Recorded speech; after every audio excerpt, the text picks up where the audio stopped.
Ladies and gentlemen, welcome to another video. In this video, we're going to be talking about how to fix your WhatsApp status not showing. So let's get straight into the video.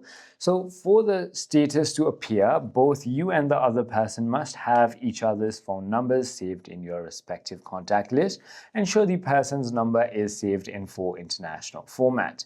If that is not the case, you might have blocked the person. Simply go to the U tab on the bottom of your screen, and then you want to look for the privacy settings, and inside of here you want to simply go ahead and look for the blocked and simply go ahead and unblock the people if you have blocked it. If that is not the case, it could also be your internet connection. Try toggling between your Wi-Fi and your cellular data. Always ensure that VPN is off and try toggling on and off your airplane mode just to go ahead and give it that quick refresh.